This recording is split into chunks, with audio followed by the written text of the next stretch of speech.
So let's start out just because that's, well, just to introduce myself. Sorry, I've been a journalist for years and years.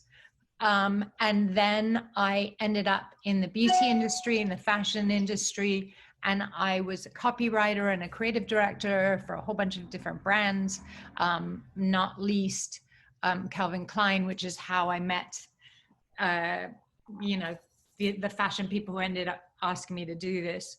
But I now work as a psychic and a medium, and I live in LA. So my life is Amazing. somewhat different.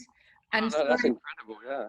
yeah, it's really strange. It's a strange leap. I've always found it so like it's always been something I think like for some reason we're all raised to think you're supposed to go like vertically in your career. I've always like admired people who go kind of horizontally and do like a bunch of different things as opposed to, the same thing their whole life. I definitely want to like do a bunch of things by the time I'm old, as opposed to just do one career path the whole time. Yeah, and I feel like, it's funny because I had a vision of you before we started working because I thought, oh, I'll just tap into your field and see what I saw. Because I know that After We Collided is really the main thing that we're talking about. Actually, let's start with After We Collided, and then I'll go back and tell you some of the things that I saw, and then you can. And I thought that we could have part of the interview where I can ask you questions, and then the next part of the interview where you can ask me questions. I love that. Yeah, let's do it. Okay. All right. So, what do you feel like what would you like people to get out of that film? To be completely honest, being quite like Yeah. I still see myself as quite like fresh and new to the game and new to everything. So I kind of like I like to take it one step at a time right now. And to be completely honest, I want people to just enjoy the movie. I think if people Yeah. enjoy the film and it's one of those ones where they tell their friends and and they simply enjoy it, that is the main criteria of success for me. And anything else beyond that, like people learning from the movie and taking I don't know, taking I guess like advice from it or life lessons from it or having it feed them in some other way. All of that kind of stuff is a bonus. So I guess initially my main desire for how the film reaches people is simply just to entertain. Anything beyond that is the bonus. Did it feel very different working with a male director after working with a female director? um to be honest, like no, not so much. I guess like people are so different. You could have a male director and then another male director on a different movie who can be so different. So I wouldn't really see it as like the female was like this and the male was like this. They definitely have like really different styles. But I don't think I've worked enough, with male and female to like make a distinction between that. I don't think like, it was the sex that made a big difference. I think After is such like a feminist, supports so much stuff that needs to be supported in terms of, I guess a small anecdote is stuff like in the first movie, Tessa in the script at one point was supposed to trip up and Harden steadies her, and the female voice, Jenny Gage, on the first one said, by no means do women need a man's help to help them run. And there's little notes like that you know make the whole series and everything feel as kind of supportive for that feminine narrative as it is. And I think hopefully we've carried that on with Roger as the male director. So yeah, in short, I don't think there's a huge difference, and I think we've got so many great women on board in production and Anna writing that we still have really strong female voices on it, despite having a male director this time around. Right. That's interesting. It's I was sort of wondering if having a female director, like you were saying, that was an interesting thought about not requiring someone to steady her, and if the perspective would slightly change. I mean, obviously a good director is a good director and is going to bring sort of ideally bring depth of character no matter what gender they are, but it's Yeah, an interesting thought to see whether that changes the story or the perspective of the story, or if it feels like it's more is in the first one and After, is it more a woman's perspective or a girl's perspective? And yeah. I mean, To be honest, I think the first one is more from Tessa's perspective, so Yeah. it does make more sense to have a female director for that one. I mean, I don't, I yeah, I mean, I think so much of the foundations of that narrative being so important was set from the first one and carried on into the second, regardless of who was who was going to be directing. So no, yeah, it is interesting, but I like to think, and I do believe that we have managed to keep that despite having a male director. Right. Do you, so I know that you are right now a sort of heartthrob. I don't know if you like to think about that, but I wouldn't use the term personally, but I don't hate I don't hate it when people do. yeah. So, but so just to go into that territory a little bit, what do you feel like with a woman or a girl, what's the nicest thing that one's ever done for you? Relationship wise, like the Yeah, nicest yeah. thing Like, that what's something that really stayed with you, even if the person, even if it didn't work out as a relationship or whatever, what's the nicest thing? um it's hard to put to think of one like Yeah, fit or one kind of specific thing, but I guess just general caring for people when you don't need to ask to be cared for. yeah, Just people checking up on you and showing a genuine care for your well-being as opposed to enjoying your company for their benefit. I think says a lot. right. And what about when you were around women, do you feel like, is there something, like if you were to make up a story in your mind, is there something that someone could do to make you fall in love with them? I don't think it's that simple. I think if I knew Yeah. what the key was, I'd be able to make every I'd be Yeah. no relationship, none of that would be an issue.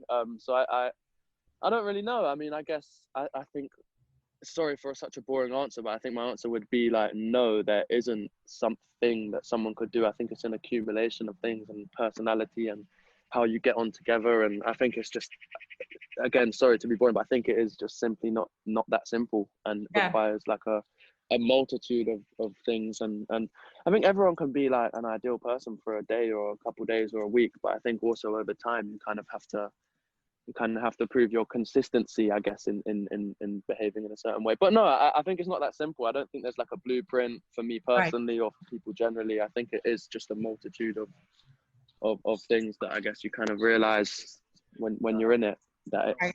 it's, all So the things they've done. But no, sorry, I couldn't say one thing. that's all right. What do you value most in a friendship?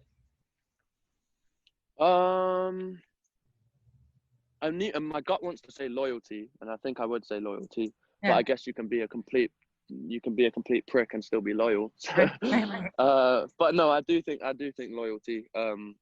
I am lucky to have so many friends who go back so far over the years, and there's just a kind of sense of, if we've been friends for this long and had how if we argue or don't see each other for ages, it's that kind of unconditional, timeless kind of, Right. yeah, I'd say loyalty.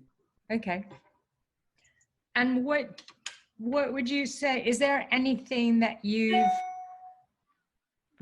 were talking about moving across horizontally for a career. Is there anything that you've dreamed of doing for a very Having long worked time? in fashion, I'd love to be like creative in fashion, because all Yeah. my work I've done so far has been kind of like modeling for other brands, and I'd love to have some kind of creative input in that, whether it be like making clothes. I love jewelry too. I'd love to design some jewelry at some point. I know I'd love to direct as well, but I think all these things like modeling, I'm learning about, the creative aspect of it. And when I'm acting, I'm learning about the being a director and what that takes. So I think a lot of it is about me kind of learning and soaking it all up first, and then eventually, hopefully, I'll get to sorry, someone's cycling past with a speaker on their bike. But yeah, I mean, I guess right now is a period of learning, but all those things creatively in fashion, jewelry, music. I love music. I'd love to get involved in that at some point. Yeah, I think right now I'm so lucky to have momentum in the field I'm in at the moment. I'm comfortable just seeing how long I can ride this wave. But I'd say directing and and working creatively in fashion are two things that I've got my mind on in the near Right. future. Are there certain things that you, if you were to work in fashion, are there certain things that you like? Are there styles or things that especially spark your interest? I think to be just I guess like the design aspect of like not a huge like logo or brand. I just really like the idea of I've always liked to doodle, and I guess just the idea of drawing up something cool with a something just resonates with people and that people want to wear. I think I'd be really fulfilled by that. Right. But no, I get it's more that designing artistically. Doing designs that I could guess transform to put onto clothing or into jewelry would be something I'd love to do. To be honest, there's so much we could talk for that thing about working horizontally. There's so much stuff I'd love to do, and I guess it's just about getting to the right time in your life where you can take the time out to do that. Because as I say, I'm so grateful for the momentum and opportunities I have right now. I don't want to jeopardize them by taking a foot out too soon. Yeah, it's funny. So that I was going to say the vision that I had of you was that, not that acting, you don't take it seriously, but just that there's so many different things around you and so many different opportunities.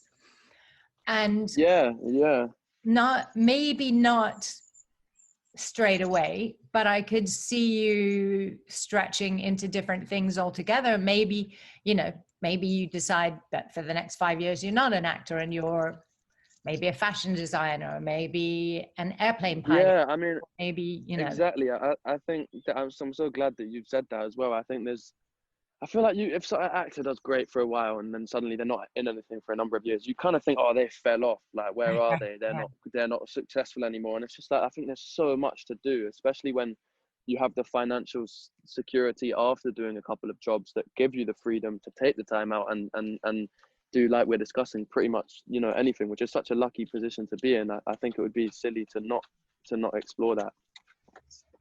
Yeah, I feel like, so what's your favorite thing to wear? Since we're talking about I say this all the time, but like tracksuits, just because I'm a fan of comfortability, and a lot of the time, if I'm just going to a mate's house or going to football or cinema or what, like, unless I'm going to a dinner or something where I want to dress nice, which is a different story. The vast majority of the time, I'm just in some tracksuits. And if you dress up, what would you like to wear? What do you imagine? If I dressed up, I like to do it quite simple. To be honest, I tend to like to not the brightest of colors. And I like to wear a nice belt, bit of jewelry. The accessories make it for me. I wear a hat all the time. I'm always wearing hats. I think because a lot of the time for roles, you're asked to let your hair grow out, or kind of have the maximum length for them to be able to work with it. And because of that, I just kind of like to cover up my messy hair with the hat. But I'm looking forward to the freedom of being able to get short hair again, because for after, the character has longer hair than I do. So. And you prefer having short hair? That's one thing that I guess gave up like 3 years ago, when it was a small sacrifice I had to make for, to be a part of after, which obviously is nothing in comparison. But yeah, I do miss the straight buzz cut, and I can wake up and not worry about if my hair's messy or not. And what about when you say jewelry, what kinds of jewelry do you like? Again, it's kind of more like I'm wearing like 2 thin gold chains on my wrist, bracelets, and 2 chains around my neck. One is has a scorpion on it because I'm a Scorpio. The other one's a chimney sweep that I got from a local shop in Brixton around the corner. Think of chimney sweeps as like pretty English. And when I'm away, it's nice to kind of have that little token of, I don't have much jewelry. None of it's too expensive or too big or too flashy, but I just kind of like the idea. I don't know why I like to have the the option of. I think I don't have any tattoos, but for me, I feel like jewelry like a bit like a tattoo. Like, it tells a bit of a story. It's not so much a huge part of my outfit, but more for me. It makes me feel nice to kind of have something sentimental on me. And what about scent? Do you wear scent? I do. At the moment, I'm wearing the Ferragamo scent that I worked on them with. Cool. What is? And yeah, I sorry. Tell me about the scents and the story. Yeah, I mean it's Ferragamo by Ferragamo, and I went to shoot the campaign with them over a couple of days. It was such a fun thing to shoot. We were super efficient. We managed to get so much done in one day, and yeah, they sent me I asked for a bunch to be sent to me to give to friends. So they sent me a batch of, like, I guess 15 of the shower gels and the travel spray and the aftershave and everything.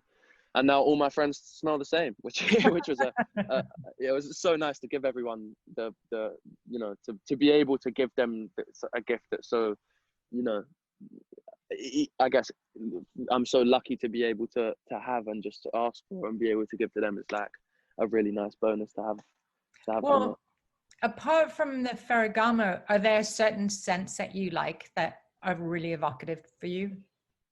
I like the smell of freshly cut grass is really nice to me. New trainers Yeah, I mean, I don't have a car, but that new car smell right. when you get into someone's dad's got a new car or something, that I love that. Um, there's a certain scent in London when it rains that I don't smell anywhere else. I think it's almost like Yeah. when it's in autumn when it rains, it kind of like brings a smell off the floor of I don't know. It's like a kind of, I don't know, but it's really nostalgic. I love that scent, to name a few. Yeah. Yeah. I think it's called petrissage. I think the scent of Is it? rain I've on never. earth. Yeah. I actually did a few interviews with Ferragamo, and to kind of promote the fragrance itself, and I often was asked what some of my favorite scents are, and that was always one of them. This is the first time I'm hearing that it has a name. Everyone's Yeah. been so confused and not Right. known what I'm talking about. Yeah, it's actually a really beautiful scent. And I'm originally from India, and there is a scent that you can buy in India that's just called mud. And it's Oh, that really? scent of, yeah, and it's that scent. I mean, it's called in Hindi, it would be called mitti, but it's that Mm, scent of um, just the beginning when it just begins to rain. So when there's a high moisture content in the air, scent becomes stronger. It hangs in the air because it has the moisture yeah, to hold on to. And just at the beginning of that, the earth sort of it's not evaporates, but kind of earth molecules rise up into the air so you can smell it more strongly. yeah. No, interesting. I'm sure Yeah. that's exactly what it is. So some simple questions. If you live alone, what's always in your refrigerator? Hmm. Not a lot because I'm a fan of a takeaway, Yeah. So do you, but I would say juice. I always need juice in the mornings. Any fresh juice. I jump around between orange, apple, mixed fruits. But yeah, juice. I'm pretty sure my fridge, if I lived alone for a while, would probably be quite scarce. But right? there'd be a lot of juice in there. You don't live alone now, right? I don't. I live with one boy and one girl who I went to school with. Oh, nice. That's fun. Yeah, I moved out at the end of last year, about 15, 20 minutes away. So I'm still near my family, Right. in the same neighborhood, near all my friends. But especially with lockdown, I've been very blessed to have moved out kind Yeah. of just in time. I love my family, but I think after 22 years, Yeah. we all need a break. What is if you just think back in your life, what's your best memory? Hmm.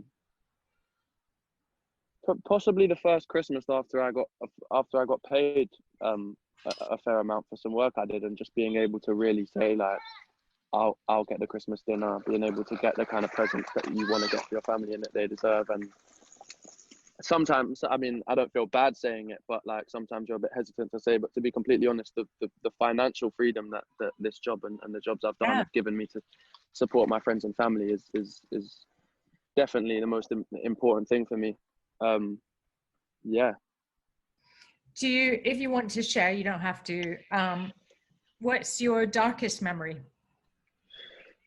I had a motorbike stolen when I had about 2 grand to my name when I was younger Yeah. from working at like a barbecue food stall, and I've always loved like bikes. I bought a motorbike, like a quite a nice one, and I had it for about a week. And stupidly, it was my own fault, but I left it like outside the front, and I sleep in the front room. I had my dog on my bed, and he barks hours before the postman comes. So I thought we were fine, and literally like 3-4 hours the bike went. I took like 2 weeks off school. I was just walking around with my dog, asking everyone and anyone if they'd seen this bike. And I think it did a lot. I mean, I had literally no money to my name after having that bike, because it was all the money I had, and it went in like 3-4 days. So I think that was definitely my darkest memory. But 100% at this point now, it's definitely made me a stronger person, and kind of, you know, given me the right tools to deal with that stuff. But yeah, that was a tough one to get over, to be honest. But you have a new motorbike now? I don't actually. Do you know what? Funny story. 2 years later, I was, and the chances of like motorbikes that have been stolen being found by police is just seconds. It just never happens. I was doing a modelling job in North London, and I live in South London. I got a call saying, "Oh, it's the police. You've been involved in a robbery over the last couple of years." And I was like, "Shut up! Who's this?" Like thinking it's one of my friends, like trying to prank call me. I said, "I'm at work. I don't have time." They were like, "No, it's the police. I think we found your bike." It's like, no way. I managed to make a couple of calls and get someone to go pick it up for me for the time being. And yeah, I've got the bike. I'm not insured on it at the moment, so it's in the garage. And every time I'm about to insure myself, I feel that I'm going away in a month for like a number of months. So I've never got around to it. But yeah, strangely, yeah, the bike That's came back magic. to me. So I do have it. Yeah. It really is. And it was such like I was really kind of like over it, and it was such like a big emotional thing for me to kind of deal with at the time. And when it came back around, yeah, no, it was magical. Yeah. So it's funny because I feel like there's a big gap in age, and also I know you have brothers. I know you have older brothers. Are you the youngest? Am I correct? Yeah, I have one older brother, one younger sister. Okay. So I'm the middle one. My brother's Oh, you're the 2, middle 3 one. years older, and sister's 4 years younger. Okay. Because it feels like, and you can correct me if I'm wrong, but it feels like as a child, you feel like you were, even though you were a bit of a performer in the family, you're kind of a loner in the sense that you had your own thing. Does that make sense? Kind of, but not. I mean, I don't think I was at all a performer when I was younger. I mean, I never did any extracurricular like drama stuff or I was more in the family. In the family, you were kind of the performer. Is that correct or no? I don't think so. Why do you think that? It feels to me like, well, one, I mean, that's a classic middle child anyway. Really? Yeah. Is to kind of, because part of the reason is because you're always mediating relationships if you're in the middle. Yeah. And no, it's interesting. I mean, to be honest, I think like my family were really good at making sure, you know, parents in particular, just making sure that we felt comfortable and, you know, that we could do whatever we want and they'd support us and stuff. But in terms of being the performer in the family, if I really think about it, I'd have to slightly disagree. But I think I was just a typical kind of like London kid who just, all I wanted to do was, you know, chill with my friends and play football. It was just football in the park every day. You know, bit of video games, and you get older and there's more to do than just play football. And I guess the whole acting thing, I really do think I kind of just fell into it. I never did any extracurricular drama or, you know, never like signed up for the talent show or whatever. It was only like the stuff I had to do.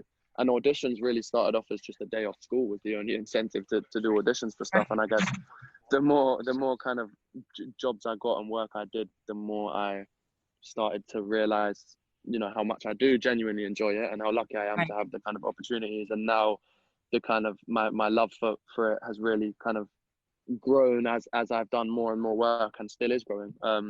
So yeah, weirdly, I think it was never something I planned to do or set out to do, and never would have thought it would end up like that. I mean, there were even times when I did a couple roles and my mum, I think, someone said that they thought that I would be an actor. I remember being like, no way, I'm not going to be an actor. I'm just doing it a bit for fun. And I guess one thing led to another. And now genuinely, I love it. I really do love it. But it was a very gradual process to kind of fall in love with it.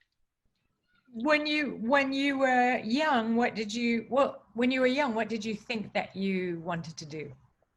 Oh, like every other kid, footballer. It was that typical, like, I think in England it really is that thing. It's just like all you want to do is play football and just my family couldn't give a toss about football then. So it was kind of just through friends that I wanted to do that. And then at the age of like 11, 12 is when I did Harry Potter, which was my first kind of big thing that, you know, people actually saw and you know, knew about. And I guess from there my path kind of deviated. But I still like play football all the time now. My friends just started a team, and I think, like we were talking about, kind of working horizontally, I love the fact that I go away for a number of months and work on a movie, and that's my sole only, you know, purpose and what all my attention's in. And then I get back and I have the freedom to explore other things. Right. That for me is a really great perk of the job. The fact it's kind of a short, concise amount of work, and then you can kind of take as much time out as you want until the next project comes along. I also felt like you were of sort of, I felt like your dog is actually the thing that most kind of grounds you. Does that make sense? Yeah, he actually passed away the night before my birthday last year. Oh, I'm so sorry. Yeah, no, thank you. No, I honestly, like, obviously that birthday was a tough one and stuff, but I really, a few days later, I really just looked back at it and thought, your job as an owner of a pet is not to keep them alive for eternity, but just to give them a great life. And I know he had a great life, and I'm so lucky that I had him from the ages I had him, which was basically all through my teens. Yeah. And I just think, like, especially, like, you know, I think it's such a normal thing nowadays. So it's not, you know, not the toughest burden at all, but just with parents splitting up and moving house. And that was a bit of a, you know, at times a bit of a difficult, just to have a dog there. He really was my best friend. And I, like, there's a quote that's like, the more I learn about people, the more I love my dog. And yeah, he was definitely a huge part of my life. I'm so lucky to have had him through that time. And grounding is a word you use. I definitely think that was one of the main things. You just realize what's important and what's not when you have a dog, and all they need to do is eat and run around. And it's just the simplicity of having that obligation makes everything else seem you know, less important in a good way, and less of a big deal. So yeah, I think Diesel, my dog, really helped me, you know, shape me to be who I am today. Yeah, he feels like your medicine animal. So it does feel like he's the right time for you. Yeah. So a lot of people feel like you have a dark side as a performer. And what do you think that is for you?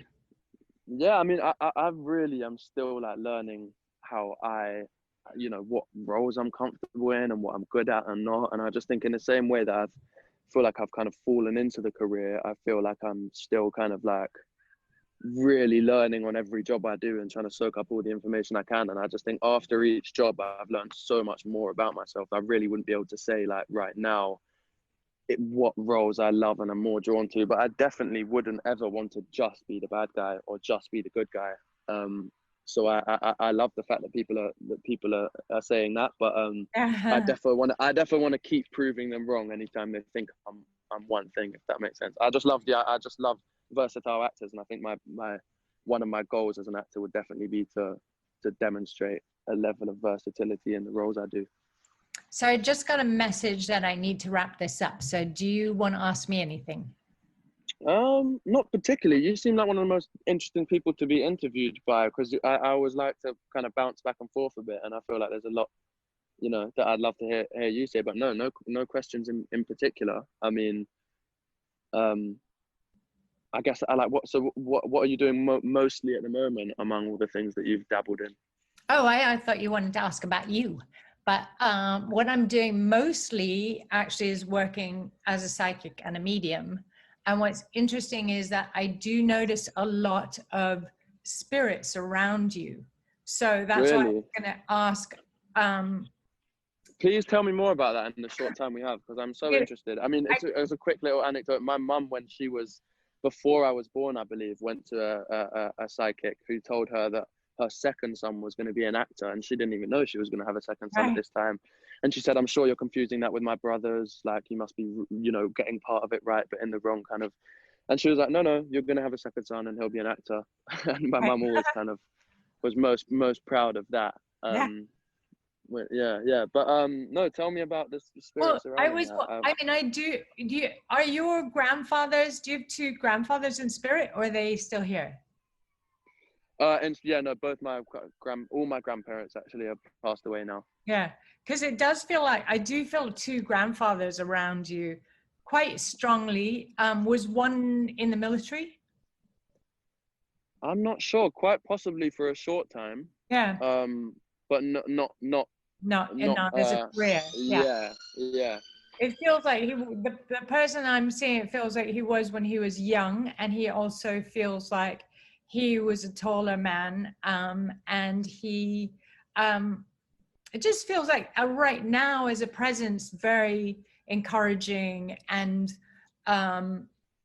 It's funny you say that. My mum's dad, people often say, I saw my mum's brother recently who said that I looked exactly like him at this point in my life for some reason. And okay, I never, I knew him to the point of, I think about 4 or 5 years old I was when he passed. So I do remember him, but not, I don't think I had enough time in my later life where I've, got to, grow into myself enough to have like, meaningful conversations with him and stuff. But I think I'm gonna definitely ask my mum if he's done any work in the military and stuff, because that is, you may well be right. he does seem like he's someone who encourages you and pushes you a lot. So if you did, and I think that you could if you wanted to, if you sat and just did some automatic writing, just kind of write whatever pops in, just get quiet and then write whatever pops into your head. Have a feeling that he would try and communicate with you, because it feels like he's pushing you all the time to do things.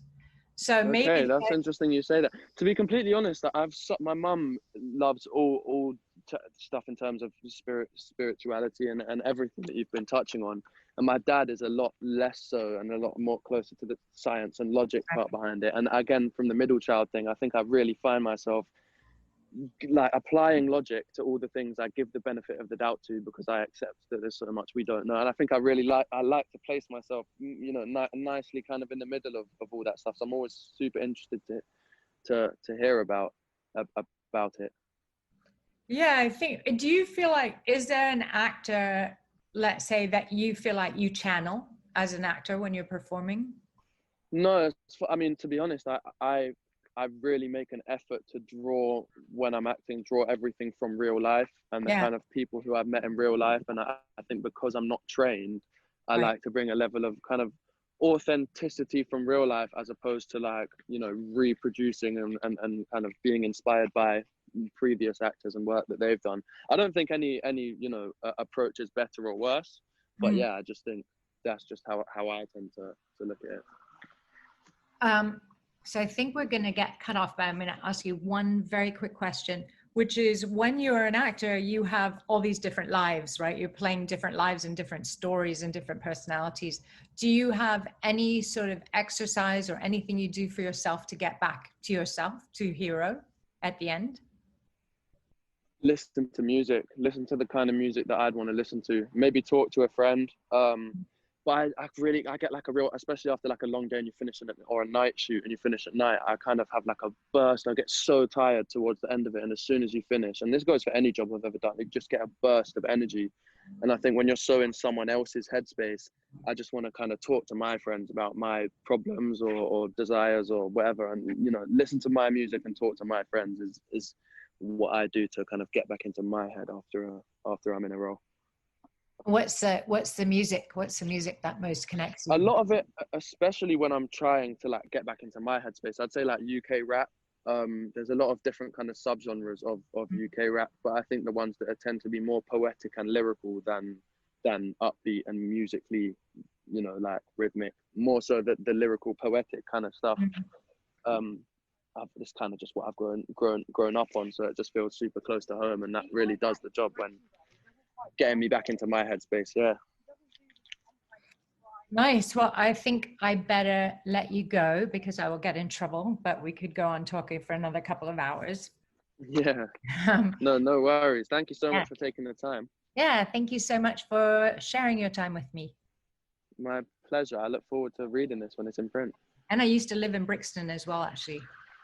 Oh, no way. Yeah. I've literally grown up like parents, we used to live in Stockwell, and then my parents have literally moved Loughborough Junction on the other side of Brixton. All right. And Yeah. now I'm West Norwood. So yeah, Brixton is, I'm going through Brixton every other day my whole life. Well, now it's super trendy. When I lived there, it was kind of just beginning to get trendy, but not. Yeah, I think kind of like I've grown up through the whole transition of it, and I do remember when it was like a little bit, you know, I guess like less safe to walk around as an 8-year-old at night. But I've always felt very like safe and at home there personally, and I think yeah, it's a little bit of you know, to a little bit of, I guess, like just more people wanting to go there and more reasons to go there is good, but I am also concerned about the level of gentrification, I guess, and just the fact that like there is a whole culture of people from Brixton who are getting driven out because of big chains and stuff coming in, which isn't very nice to see, but hey, but no, I love Brixton. That's the nature of the world, though, unfortunately, right now. So, you know, it's true. But I'll still be getting a patty on my way home from school instead of the pret-a-manger. As much as I love a pret, the food I've grown up on in Brixton, I'm gonna keep. I'm sure that'll all stay around. Yeah, there used to be this amazing African community with these women with like beautiful ritual scarves. Yeah, there's a huge, such a huge. I mean, Jamaican's the main one, Eritrean, Somalia, and there's the huge, like, massive, like, hubs that are so important for people in like metropolitan cities to have that, you know, kind of thing. And I hope that that it doesn't go much further than it is now in terms of big chains coming in and taking people's places. But no, like you say, it's the nature of the world. I guess it's up to us to keep that balance and, you know,